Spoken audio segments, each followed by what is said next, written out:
မင်္ဂလာပါချယ်ဆီချစ်သူတို့ရေချယ်ဆီအသင်းဟာယနေ့ဩဂုတ်1ရက်စနေနေ့ညနေ4:15မှာတော့တင်ဟန်စပါးအသင်းနဲ့ခြေစမ်းပွဲကစားသွားမှာဖြစ်ပါတယ်။စပါးအသင်းနဲ့ရင်ဆိုင်ရမယ့်ပွဲနဲ့ပတ်သက်ပြီးအာချန်ပေါင်ကအခုလိုပြောကြားခဲ့ပါတယ်။ဒီလိုပွဲမျိုးမှာတော့ချစ်ကြည်ရေးခြေစမ်းပွဲဆိုတာမျိုးမရှိပါဘူး။ဒါကြောင့်ပွဲကကောင်းမွန်တဲ့ပွဲတစ်ပွဲဖြစ်လာမှာပါ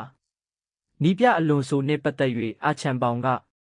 ကျွန်တော်ငယ်စဉ်ကတည်းကအခုအချိန်ထိသူ့ရဲ့ YouTube ဗီဒီယိုတွေကိုလေ့လာသင်ယူဖို့ကြည့်ရှုဖြစ်ပါတယ်။သူကလက်တွေ့တရုပ်ပြနိုင်တာကြောင့်ဥပမာဘောလုံးပေးပို့ပုံမျိုးပေါ့သူလှုပ်ပြလိုက်တဲ့အခါဝိုးလိုဖြစ်သွားရလောက်အောင်ပါပဲ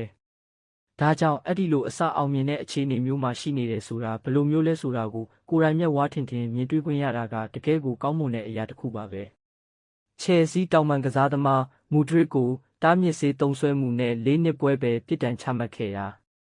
မူဒရစ်ဟာသူကိုယ်တိုင်မသိရှိခဲ့ကြောင်းပါဝင်ပတ်မှုမရှိကြောင်းအယူခံဝင်ခဲ့ရာယနေ့မှာတော့သူ့ပေါ်ချမှတ်ထားတဲ့ပြစ်ဒဏ်အလုံးကင်းလွတ်သွားခဲ့ပြီဖြစ်ပြီးအသင်းနဲ့ပူးပေါင်းသွားတော့မည်ဖြစ်ပါတယ်။အဆုံးထိနားထောင်ပေးခဲ့ကြတဲ့ချယ်ဆီချစ်သူတွေအားလုံးကိုကျေးဇူးအထူးတင်ရှိပါတယ်ခင်ဗျာ။